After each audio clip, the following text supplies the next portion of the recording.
Well, good morning, everybody. I'm delighted to be back here in this Furgan of Turrisorachta, the tourism building of MTU, where we've been quite a number of occasions before, and I'm sure you'll agree with me. It's a very agreeable, airy location for this conference. Before I introduce the panel, I'm going to abuse my position by reflecting just for a moment on some of the implications of what the Minister has just said to us. About globalisation. Globalisation in recent years is getting a bad name, for the wrong reasons, I think. It's been the source of accelerated development in many countries in recent decades. It has lifted hundreds of millions of people out of poverty. And what are claimed to be the downsides of globalisation are in fact the failures of national governments to use the fruits of growth produced by globalisation in more productive ways in their own economies. So I'd just like to make the point, globalisation is a good thing, it's getting a bad rap, and the people to blame for the bad rap are the governments that fail to use the fruits of it effectively. However, having said all that, and thank you for indulging me, I would like to introduce our panel, who are going to talk to us about the return of Chinese tourism. And if there was ever a visible impact of globalisation, it will be the return of Chinese tourism. We have a very expert panel, and I'm not going to take up time by introducing them individually, except to say that they're all experts in their field, highly appreciated, and sources of good wisdom.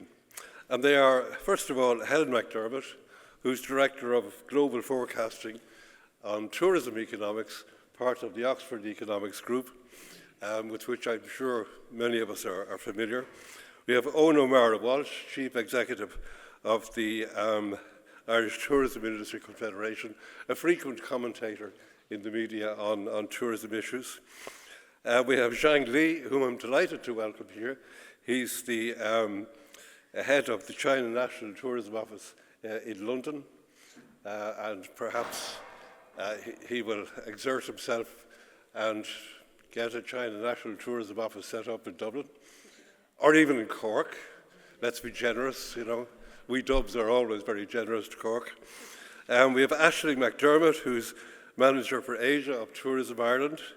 We have Catherine Flanagan, who's Chief Executive of the Association of Visitor Experiences and Attractions. And we have Seamus Heaney, who's Head of Visitor Cork. So I'm going to sit down now and let the panel get on with the business and hand over first to Helen. Thank you. Hi, everyone. Hopefully you can hear me okay. So if I can indulge you for a few minutes to start. So Helen McDermott from Tourism Economics. I'm just going to start by presenting our outlook for the return in Chinese outbound tourism. And if I can begin by setting some global context. So here we're just looking at monthly international visitor arrivals across key regions. So this is in total up until March of this year. And there are a number of stories that could be drawn out of this chart, but there are two that I would really sort of focus on. One is that, by and large, for a large number of regions and countries within those regions, we are seeing a normalisation of travel trends. We're seeing a lot of those regions getting back, some earlier than others. Middle East have done very well, but Latin America, Africa, and even Europe is getting back up above 2019 levels. But the other story here is that lagged recovery, that delayed recovery in travel from for the Asia-Pacific region. Now, if I can deconstruct that slightly further, so we're looking at a similar chart. We're looking at the recovery profile in terms of travel, but here we're looking at outbound travel trends from key source markets within the Asia-Pacific region. And we can see that there, two very different stories yet again. We're seeing a quicker recovery from Southeast Asia and also from India markets, but that we see a slower recovery and a delayed recovery for Japan and China. Now that very much relates to the travel restrictions that were imposed as a result of the pandemic, and rightfully so. But those prolonged travel restrictions has really held back that recovery for the region in general. But you can clearly see there's a clear correlation around the timing. In early 2022, we saw those restrictions eased a lot sooner, and that outbound travel really started to pick up for Southeast Asia and India. And then it wasn't until the end of 2022 that we saw those restrictions eased within China and Japan, and we saw that recovery really start to pick up. But we have seen a strong recovery. That recovery is gathering momentum, so there is very positive news there. But we have parsed out, we have split that China recovery out into two separate lines. So you've got the dark blue line here, shows the recovery in overall outbound travel from China, but it includes Hong Kong and Macau as destinations, where we sort of tend to see more of a domestic travel behaviour between mainland China, Hong Kong and Macau. So when we take that out, we are still seeing that lagged recovery. And the reason for that is capacity issues. So that's really what's sort of layering in top in terms of delay in that recovery in travel from China. We've seen capacity constraints in terms of air travel, but they have started to recover. And as you can see, as that line continues to improve, we're seeing that recovery starting to come back to a much greater degree. Another reason why we expect to see that recovery, and we're seeing that recovery really pick up, is that we are seeing that travel is prioritised by consumers. So here we're looking at leisure travel expenditure in advanced economies. On the left-hand side of the chart, we're seeing leisure spend. So that's domestic and outbound travel spend as a share of wider consumption. And we can see that it fell quite significantly as a result of the pandemic, but it has rebounded quite strongly, and that's despite cost of living pressures that we've seen in a lot of these destinations. So travel costs are going up, people's incomes are being squeezed, but they have continued to prioritise that recovery. Now again, we are seeing that lagged recovery in developing markets. That's largely in the Asia-Pacific region. That is linked to the prolonged travel restrictions that I've already mentioned, those capacity pressures. But you can see on the right-hand chart in China, we've seen a strong pickup in that travel, in that prioritisation of travel, that share of consumption in 2023. Now that includes a lot of the domestic travel, which has recovered much more quickly in China. Now that's something that we've observed in other parts of the world. We've seen domestic travel recover quickly, but as Chinese residents start looking towards outbound travel and travelling overseas, we will see that recovery continue. Another thing that's supporting that recovery is the growth of middle-class income households. So China has been a key source of global travel demand. So we're looking at this in two bases. We're looking at this historically, but then we look at what that means for the future. So in the decade prior to the pandemic, we saw an explosion in China outbound travel. It was a significant growth in that outbound travel. Internationally, in between 2010 and 2019, in terms of all global travel, 14% of that was driven by outbound travel from China. So that is really huge and really significant. Now that was driven by strong economic growth, but it was also driven by this growth in middle-class income households, 35 million new households that had the wherewithal, the affordability to be able to travel, but not only being able to travel internationally, but to be able to travel long haul, which is really what we're focusing on today when we think about Europe as a long haul destination for Chinese visitors, and in particular Ireland. And as we look to the future, we see that continued growth. More than any other country, we're seeing that continued growth in middle-class income households, that rising affluency, that rising middle class. That's where you have a real opportunity for those Chinese visitors to come back and drive the forecast of, or to drive future tourism demand. So now if I can just really bring it back to what all of this means for our forecast. So here we're looking at outbound travel from China recovery, so compared to where it was in 2019, and comparing that also to domestic travel. So in 2023, as I said, we had those prolonged travel restrictions. We had a slower pickup in recovery. We had those capacity constraints, but those are starting to ease, thankfully, and we are seeing the pace of that recovery really starting to pick up. And as we move into 2024, we estimate that the number of outbound trips from China will roughly double, but still below where it was in 2019 by around 22%. So it's still lagging behind that domestic travel. But as we go through 2024, we see continued easing in those capacity constraints, opening up more access, more airline seats, more direct access into other destinations. We will see that recovery pick up and catch up with domestic travel in the near term. And then finally, if I can just look at where those visitors are likely to go, where they are expected to go. So it's really taking that outbound recovery that I spoke about on the previous slide and what that means by global destination. So you can see by 2025, we are seeing recovery across most regions across the Asia Pacific and rest of the world. Now, in terms of volumes, the vast majority of these visitors, in terms of the number of people, is within Asia Pacific, so that's really driving that overall recovery. The rest of the world is doing very well in terms of recovery. Now, that is, within that is very much a large, strong growth and recovery to the Middle East region, and in particular Dubai. We've seen strong growth in general, stronger recovery there.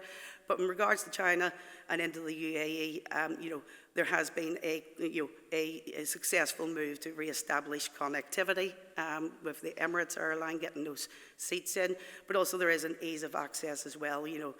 Chinese visitors can come into Dubai on a single entry visa for a short stay, so that really does make it easier. So that's driving that stronger growth in percentage terms, but it is lower volumes. Now for Europe, that recovery is slightly more lagged. And there are a couple of reasons for that. One of those is that there are some restrictions, not necessarily within the control of many destinations in Europe. We've got the war in Russia, Ukraine, so we've got closed airspace over Russia, which means that flights are having to reroute, take longer, and obviously there's a higher cost associated with that. Now that's really affected northern destinations, but that is one of the reasons why we see that slower recovery. But we are still seeing that recovery. We are forecasting a pickup in travel this year and next, with full recovery for Europe in 2026. I'll hand it back to Alan. Thank you, Alan.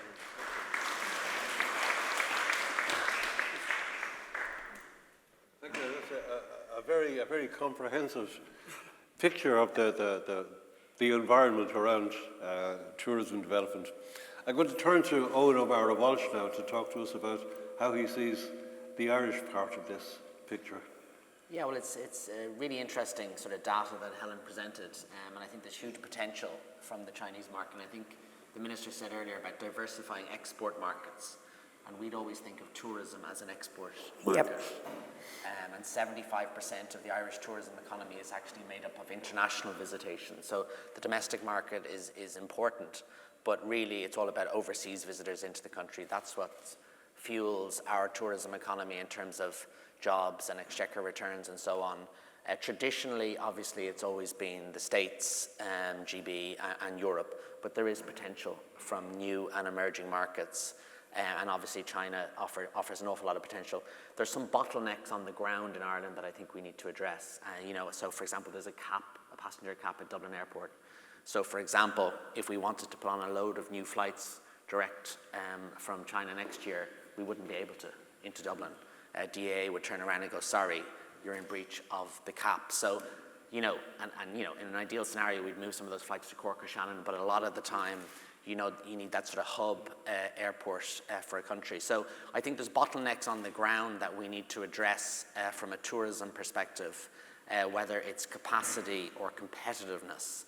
I don't think demand is an issue at the moment for Irish tourism, and I think in time, we'll see significantly more Chinese visitors into the country, which is good because they spend significant amounts of money. They tour the regions. They're a very valuable component of the tourism economy. But I think from a government policy perspective and from a tourism industry perspective, there's certain capacity and competitiveness blockages that we need to address to make sure that demand and supply will be in sync in the future. Yeah, thank you.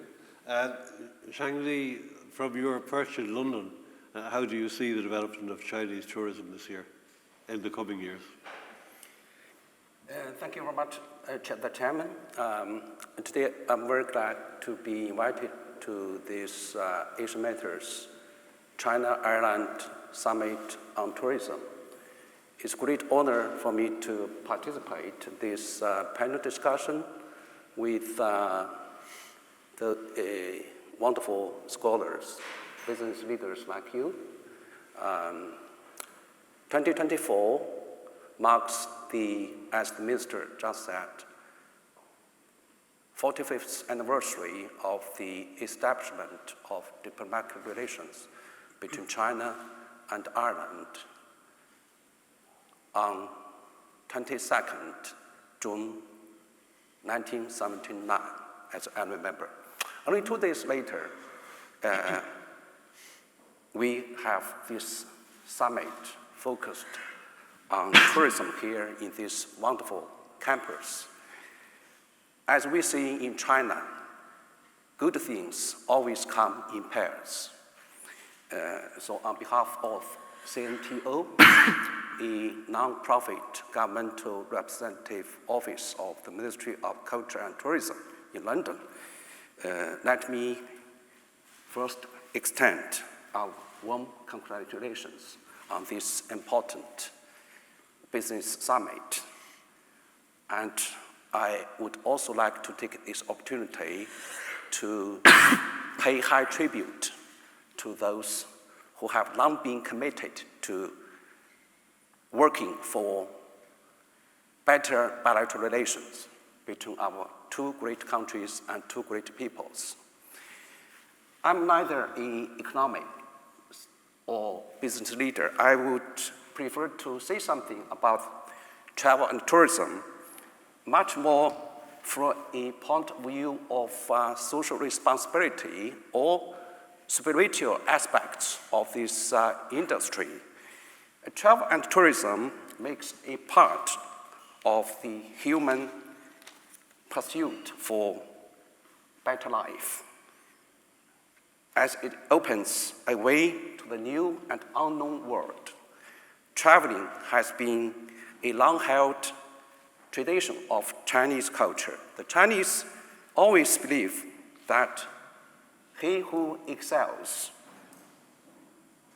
must read as many as 10,000 books and travel as far as 10,000 miles. Yet in old days, not many people traveled that much due to economic and social constraints. Those farmers who live in remote areas probably never have stepped out of their hometown villages. That changed only after the introduction of reform and opening up policy that only 1 year earlier than our establishment of diplomatic relations between our two countries. So, as the economy grew faster and the people's income got higher over only 40+ years, more and more ordinary Chinese could afford to travel, including travel abroad. Let me give you some figures about this change. Today, China has become the largest domestic tourism in the world, domestic tourism market in the world. In last year, 2023, the number of domestic tourists nationwide was close to 4.89 billion, an increase of 93% year on year. The travel expenditure of domestic tourists was about 4.9 trillion yuan. That's equivalent to 613 billion euros, an increase of 140% year on year.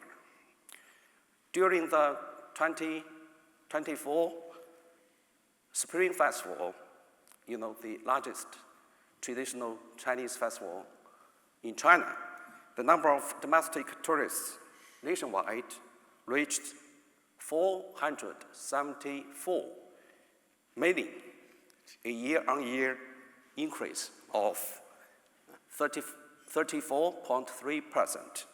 During the May Day holiday and Dragon Boat Festival holiday, which happened 10 days ago? Yeah. So because Chinese travel a lot during the long weekends and traditional festival holidays.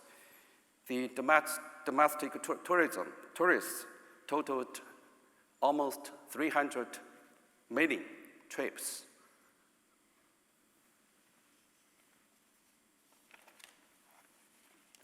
Now China also the largest source of international tourists. Before the pandemic, China was the largest source of international tourists for 4 consecutive years, with over 130 million outbound tourists made by Chinese tourists each year. This number is being resumed step by step after reopening from the pandemic. China also now the country spent the most in tourism. According to the recent UN World Tourism Organization reports, which has tracked which countries spent the most, earned the most, and where people went in 2023, Chinese tourists spent the most, with their total in 2023 reaching around 183 billion euros. They overtook Americans, who spent 114 billion euros last year. This is not good. I'm afraid this will increase the American politicians' worry and nervous. Again, sorry about this. But why must be the United States to overtake? Also, China, a main destination for international tourists. Before the pandemic, China received 140 million inbound tourists from abroad. The Chinese government has always attached great importance to the development of tourism. Recent years has witnessed continuously improved policies on inbound tourism, including optimizing visa and custom clearance, resuming and increasing international flights. Among the 10 airliners now operating between China and the UK, 8 of them are Chinese airliners. More means of payments to choose because we used a lot online payments, especially very popular during the 3 pandemic years. But after reopening, many international tourists found a little bit difficulties in online payment when they went to visit China. But this already have been solved in the past 2 years. In those hotels, scenic spots, we have restored the machine to take whatever kind of credit cards. And we also, when you arrive in China, you download the app and it will be connected to your bank accounts. So this makes it very easier for you to consume in China. To a certain group of countries, including Ireland. The 144 visa-free transit policy, which allows people from certain countries to enjoy 6 days of travel to selected areas of the country without applying for a visa beforehand. The visa-free policy for foreign tourists groups entering China by cruise ship, etc. All these have greatly increased the willingness of international tourists to come to visit China for exchanges and tourism, and greatly improved their convenience and experience of visiting China. China and Europe are important tourist destinations and source markets for each other. The 2023 Long-Haul Tourism Barometer released by the European Travel Commission shows that 66% of Chinese tourists hope to visit Europe as one of their overseas destinations. Ireland is known as the Emerald Isle due to the beautiful greenery throughout the island. Besides this, your country's name is translated into Chinese language in a very elegant, beautiful, charming way. Do you know? Yeah. Love your orchid. You know, orchid is a very, very popular, loved, people's, favorite plant and flower in China. So we give this the most romantic, beautiful name to your country. So also Oscar Wilde, George Bernard Shaw, James Joyce, William Butler Yeats are all big names in China, influenced a lot of people like me. I still remember one of the works of William Butler Yeats, "When you are old and gray and full of sleep." Also, river dance, Westlife are very popular in China in terms of mass culture. Most importantly, the friendliness of Irish people. All of this will definitely attract more and more Chinese tourists to come to visit your beautiful country. Tourism is a bridge of friendship linking China with the world. Amity among people holds the key to state-to-state relations, and mutual visits are essential to foster amity among people. Tourism is the most direct and natural way of people-to-people exchange. It is a window of openness, a bond of friendship, and a messenger of peace. China is a huge country. It has a long history, splendid culture, and enchanting natural scenery. The Chinese population is multi-ethnic, each with its own uniqueness. All this could be translated into advantage and the potential for tourism development. This May, on 20th, we just held the National Conference on the Tourism Development. We will, try to build China into a country strong in tourism. So we would like to work with other countries like Ireland in the spirit of openness, innovation, mutual benefit, and win-win for all, and jointly encourage inclusive and sustainable development of tourism.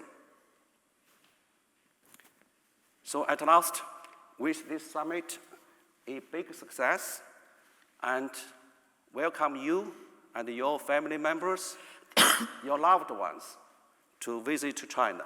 So now I'm open to any questions from you.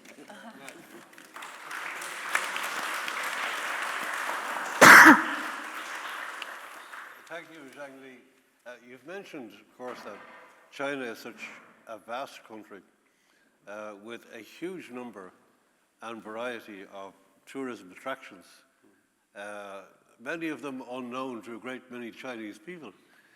So we have to find ways of enticing people out of China to come to see tourism attractions elsewhere, particularly in Ireland.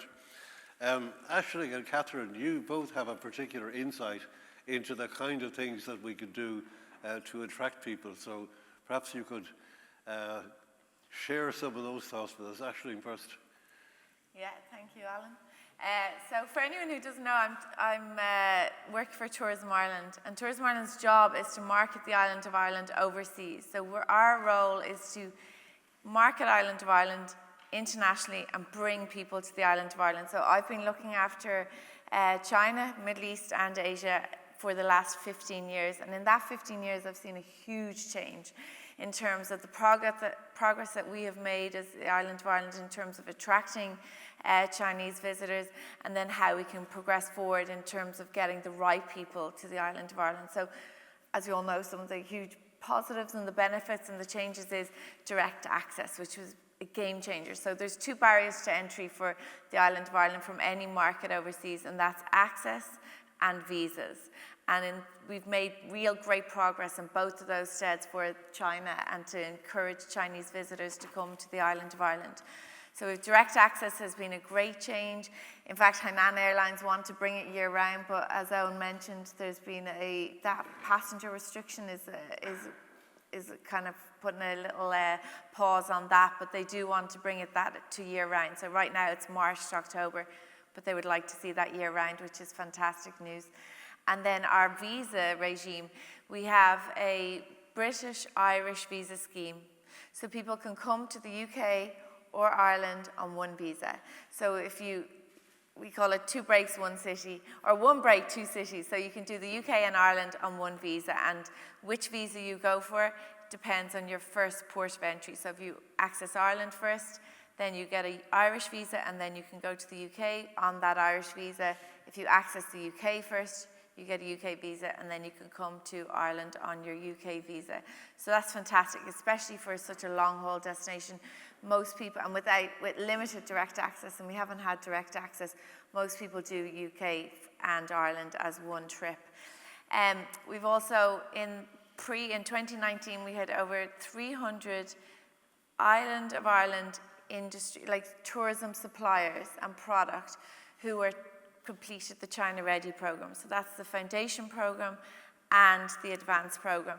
So that is 300 tourism suppliers on the island of Ireland who were willing, able, and had the capacity and desire and want to attract Chinese visitors and make sure that their experience in their hotel or in their attraction or on the ground in Ireland was the best of their ability and the way the Chinese like, because there's nuances and cultural differentiations that the Chinese enjoy, and for the Irish people and tourism suppliers and product to understand that is very, very important, and it really makes our Irish welcome so unique and special and welcoming to the Chinese people coming to the island of Ireland. I have recently just, that's a lot of positives, and we've made great progress, but I think I've recently just come back from a 2-week mission in China.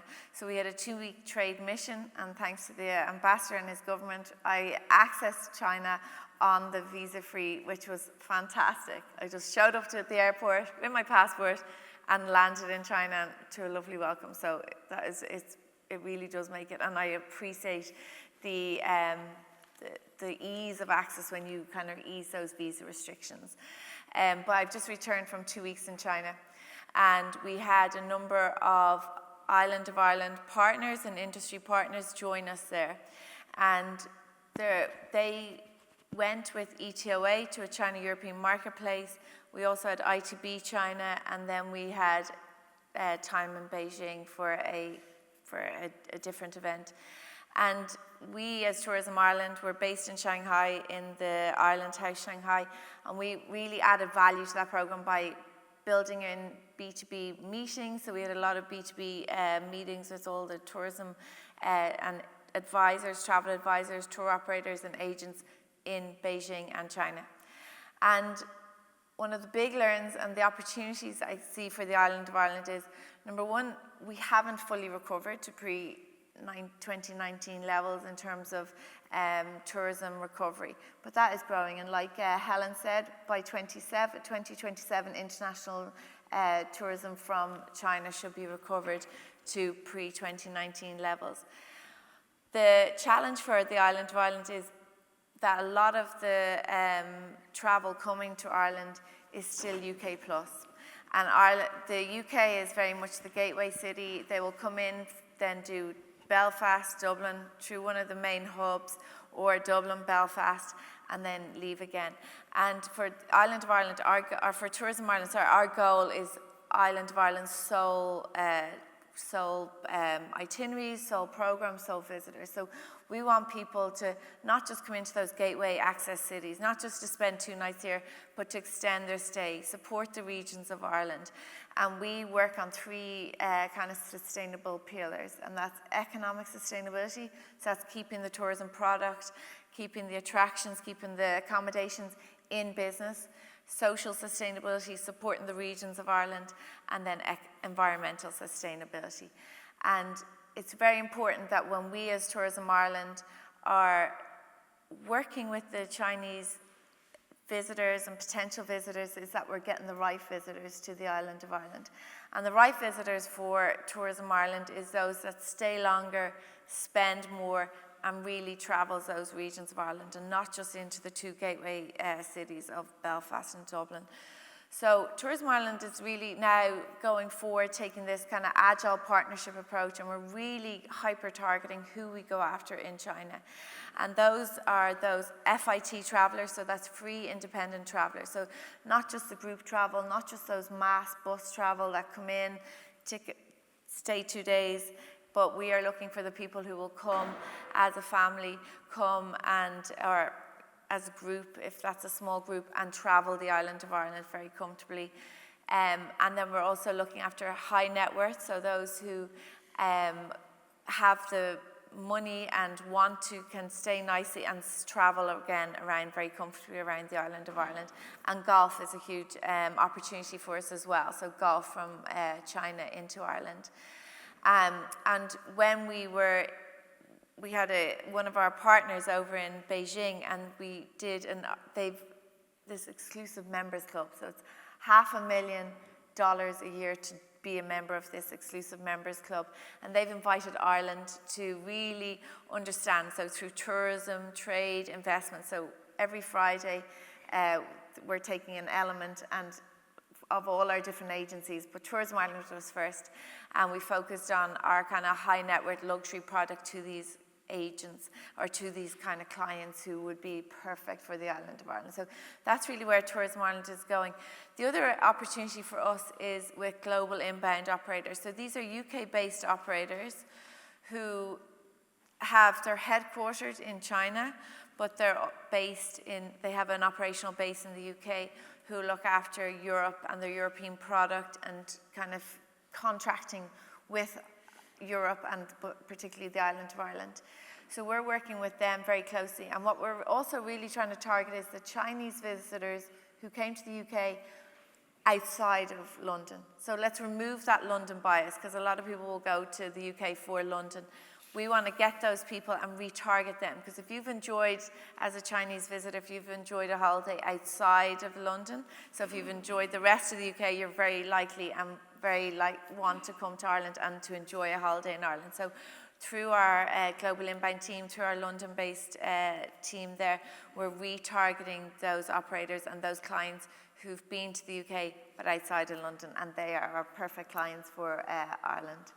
So I think, Thank you, that's it for now. And thank you particularly for mentioning the visa issue. Yes. It's good to see that progress is being made there, but it's not fast enough. And I must say, I get annoyed every time I look at the inside page of my passport, and it states there that this passport remains the property of the Minister for Foreign Affairs of Ireland. I know why it's there, but I said, damn it, it's my passport. It identifies me. And, you know, it gets boring having to fill out visa forms when you arrive at airports elsewhere and hang around for ages. But I mean, I hope we're making some more progress on that. Catherine, you're kind of on the ground with the attractions and the destinations. What kind of insights have you got to what we need to do to attract more Chinese visitors here? Well, I work in a lovely part of the tourism sector. I run an association called AVIA, which is the Association of Visitor Experiences and Attractions. And we would have members all over Ireland, which are the beautiful things to see and do when you're here. Some of our members would be very large and very well known, like the Guinness Storehouse and the Book of Kells and the Cliffs of Moher. And others are those tucked away hidden gems located rurally, regionally in the towns around Ireland, such as Spike Island here, the Cove Heritage Centre, Burr Castle, Dunbrody Famine Ship. And our members, we like to think, are really important in the tourism offering. So I know when Tourism Ireland are talking about the key motivators for people choosing to come to Ireland, they talk about the landscape, they talk about the culture and heritage, and they talk about the people. And those are three areas that visitor attractions sit very strongly in. Now, we actually are very, compared with the overall tourism sector, our share of the tourism economy is very slim because you don't pay a large amount of money to go to a visitor attraction. Our average yield would only be about a tenner a ticket on average around the country. We have a lot of free to visit visitor attractions as well, which is quite different to many other capital cities. So our national cultural institutions are free to visit. So we're the beautiful things for you to come and see and do.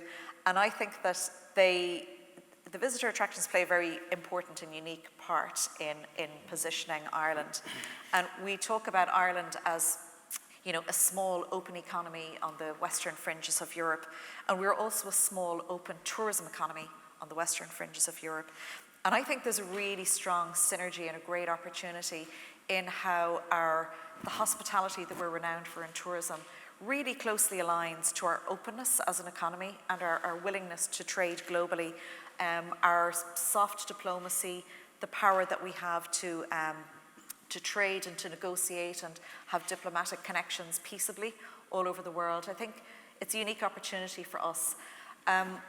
Another area that I think is somewhere between, we've spoken about international tourism and we've spoken about domestic tourism.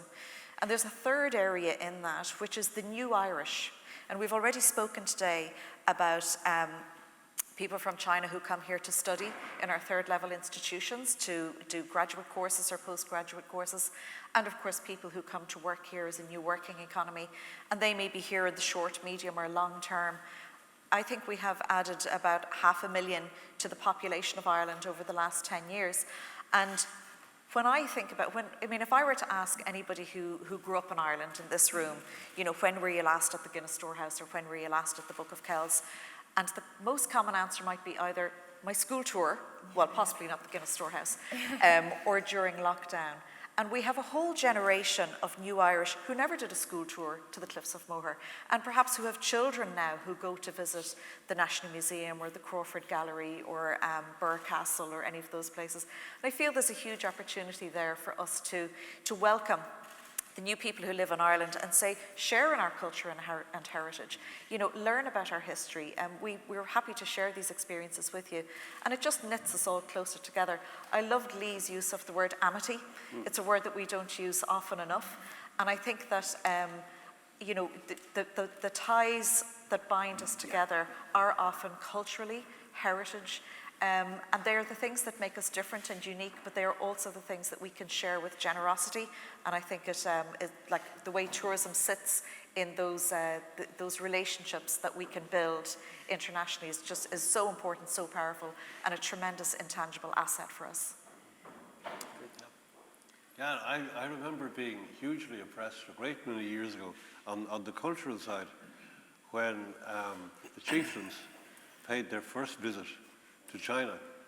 And within a very short time, the chieftains were playing Irish music on Chinese instruments, and their Chinese counterparts were playing Irish music on Irish instruments. And it was a huge opening up of cultural similarities or empathies that made a huge difference. Seamus, you're involved in Visit Cork. Cork City has a twinning arrangement with Shanghai, and Cork County, I think, has a twinning arrangement with the province of Jiangsu. Have you seen results from that in terms of visitors to Cork? Yes, absolutely. Those twinning arrangements are in place a long time, which is great. But I suppose the problem sometimes of going last is everybody else has done all the talking for you first. But, Never a problem for Cork. I know. Yeah. And I just detected I'm the only Cork accent on the stage as well, so everybody else is Dublin or Northern Ireland or Chinese. Loud. Okay, yeah. Sorry about Can't see the yesterday. Dublin, yeah. Yeah, that's right, yeah. Look, Amazing what a point does. Yeah. Anyway, I suppose Aisling has answered a lot of stuff for us. For us as Visit Cork, we'd be a very small entity. Tourism Ireland do all the hard work overseas. And we looked at, and again, Aisling mentioned working with some of the inbound operators. So we in Visit Cork would work with those inbound operators to try and enhance the visitor experience here. But I was in Southeast Asia in November and working with one of those inbound operators. And again, I was just, I think, blown away by the fact that the amount of knowledge they had on Ireland, which was incredible. The cultural, I suppose, cohesiveness was very important. And then the love of food, Yeah. and their love for Ireland because of the food and the welcome. And that to me was phenomenal, because having worked with the US market, it's all about high-end accommodation and food is secondary, whereas in this part of the world, food is the top and it's the most important one, and accommodation is secondary, which is great. And there's even people in the room here like Neil Clark, I think, is sitting here talking to me last week about bringing in transition year students from China of that age group into Ireland. And a lot of these groups are very anxious to come and visit Ireland, again, to learn a lot more about the culture. So I think there's great opportunities there for us. Yeah, I was just wondering, there's quite a development in recent years in cruise businesses.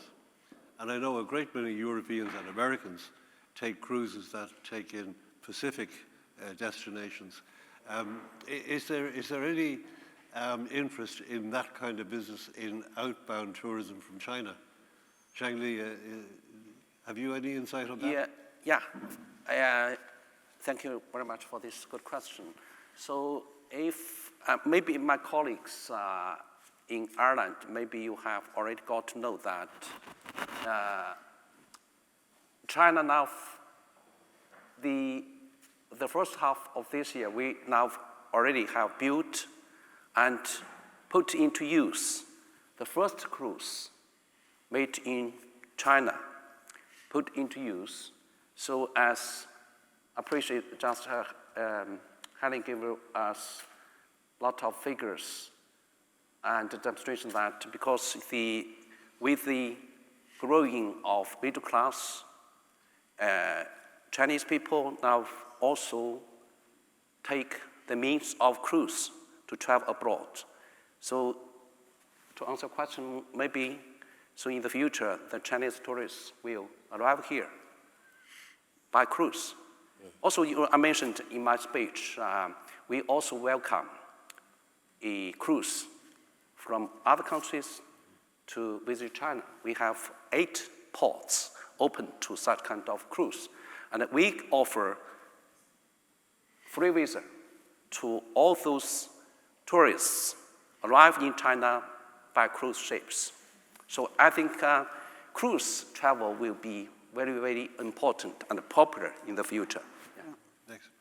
Yeah, Helen, we're looking at all the positives from your aspect. And I know they call it economics the dismal science. We know it's not, don't we? But could you give us an idea of what are the the downside risks on tourism, Yeah. looking at your forecasting functions? Yeah. So, I mean, the risks, they sort of overlap with some of the things that some of the panel have said and some of the things that I discussed earlier. I guess, as a economic consulting and forecasting group, we kind of look at those economic risks. So what are we very much look at the intersection between tourism demand and economic growth across the world as a key driver of that tourism growth and outlook in our forecast.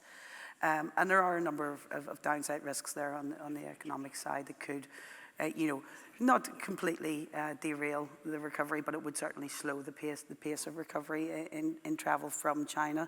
A lot of those really centre around the recent inflation trends. We've seen inflation very much elevated compared to historical norms. We are expecting that to be a little bit higher in the forecast period, but if it doesn't come down quite as quickly. We've also got geopolitical tensions, and I guess through that you could potentially see some inflationary impacts of that. We've got some of the conflict in the Middle East region, for example, and what that might do for global supply and energy prices, and then the knock-on impact of what that means for income. So that would certainly have an impact. But I think the bigger risk is really, it relates to a lot of the very tourism specific drivers that a lot of people have spoke about, and that is, and I think everyone in some shape or form, but Aisling, I know you talked about those direct access points. You've got the seat capacity, so what if those seats aren't restored? You've got that cap on Dublin, on flights from China. I mean, direct access by air into the destination is an extremely strong driver of that travel growth, and the visa regime as well. The more admin, the more paperwork involved in traveling into a destination really does have a significant impact, on someone's decision on where to travel. And it's a matter of competitiveness. If you're looking at another destination that's easier to get to, you are more likely to go there. And we have looked at, as a company, we have looked at very deep dives into data, looking at instances where countries have made a change in their visa tourism policy as a driver of growth, and the impacts are quite significant. And as mentioned earlier, the recent changes in the visa scheme for people from European countries, including Ireland, to get into China is a very welcome movement. I know Aisling benefited from that. A colleague of mine was at ITB in Shanghai a few weeks ago. He benefited from that. But if that could be reciprocal, especially bearing in mind the Chinese visitors, they will want to come to Ireland. They do spend a lot more than the average visitor, so they will bring revenue and they will support local businesses. So really freeing up that access and getting even just visa on arrival or the most open level of access visa-free would really help drive a strong recovery. Alan, can I just add to that, point of Helen? There are so many Chinese students and residents based in the UK, and they cannot travel on a student visa to Ireland. So that would be one very easy visa regime change, and one very easy win that UK-based students can travel to Ireland, and you definitely benefit all the tourism projects when there's such close proximity. They instead have to actually apply for a visa to Ireland, and that doesn't make sense. So that would be one very easy win. Can I also add something to what you said? Not only Chinese students, for people like me who are resident or in London, I should apply for a visa to come here. Unfortunately, last month, I was invited to participate in the travel show here, but unfortunately, I could not get a visa on time, so I could not make my trip. So this time, I applied again. I was even asked for provide slips of my salary to prove I can, travel here. Yeah. So still such kind of payday, in the aspect of visa. Even for those Chinese ordinary tourists, when they apply for a visa in China, I think much longer procedure as you did before the free visa policy. So Ministries of Foreign Affairs are sometimes unwitting obstacles to tourism development. Owen, you wanted to come in there? No, I was just going to say that there's some controllables and uncontrollables, if you like. So things like the visas are an obviously controllable. Something Aisling was too polite to say was that Tourism Ireland could do a lot more funding to penetrate big markets like China and indeed other emerging markets. And then there are the uncontrollables, like Helen mentioned it, like who would have thought there'd be a war on the European continent or the Middle East crisis, and all those things have a huge impact on travel and tourism. But generally I'd be very positive about the potential for the Chinese market, and I think tourism is wonderful in a way. It's the soft power that Ireland has. We showcase the best of what this country has to an international audience, and it's a real cultural exchange. So I'd be quite positive in the long term, but there's an awful lot of issues at home domestically that we need to address, but also international issues that we need to hope go our way. Yeah. Ambassador Hu, you wanted to make a comment? Okay. So I was thinking that I would to say something on this topic at the noontime, but I think that I just can't wait for that long, because I really want to join this part of the conversation to complain about the visa scheme of the Irish government. So I have been approached with Department of Foreign Affairs about the visa arrangement for Chinese coming into Ireland. But they told me that it's not their business. They cannot control it because it's up to Department of Justice to handle the visa application, the whole process. And I think that Helen just mentioned the bottleneck of the Irish tourism industry to attract more Chinese visitors. I think that the visa scheme is one of the major obstacles for Ireland to attract more Chinese coming into Ireland. I would like to share with you a funny story, a ridiculous story. That a few weeks ago, a Chinese delegation was supposed to traveling into UK and Ireland.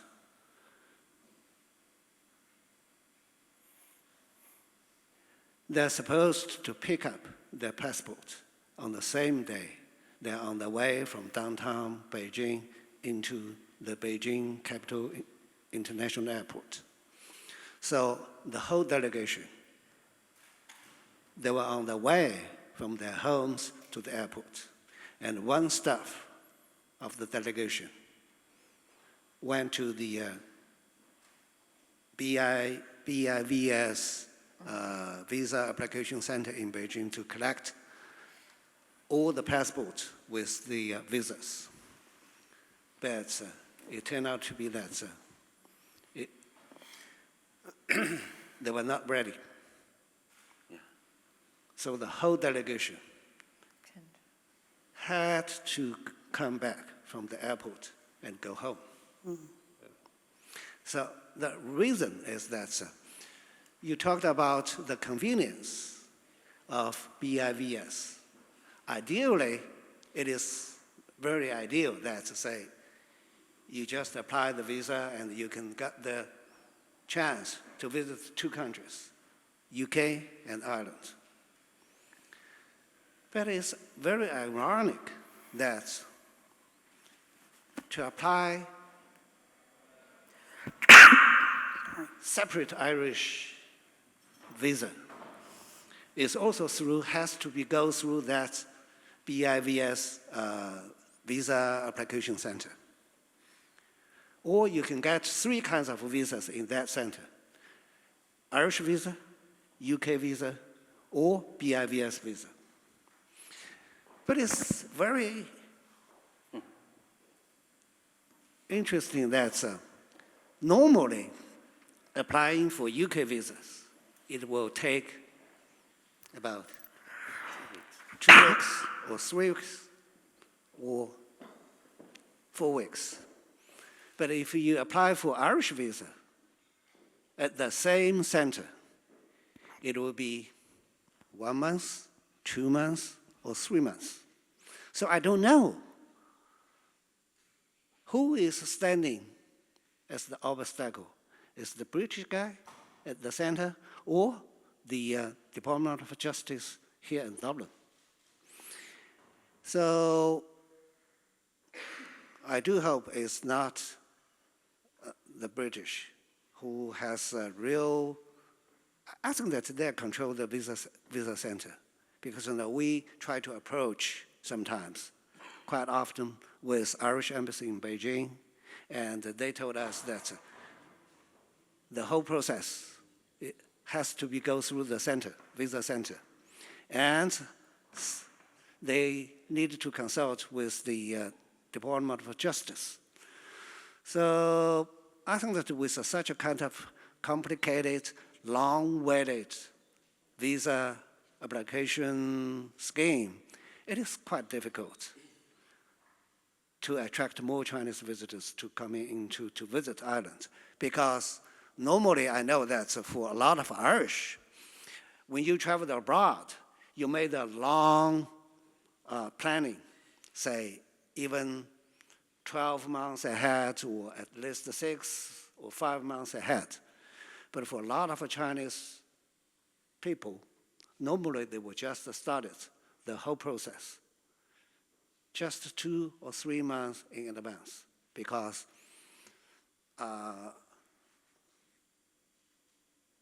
the different culture, because there in China, it is, say, I can never imagine that I can plan my visit abroad 12 or 10 months before the actual trip, because I don't know what will happen at that time. But I know that it's normally here in Ireland, many people tended to do that. So if I can have 2 or 3 or maximum 4 or 5 months to make a plan for the trip, if the visa application process takes 2, 3, 4 months, and finally, if, say, I was rejected, that means that I lost a lot of money by booking the tickets and booking the hotels.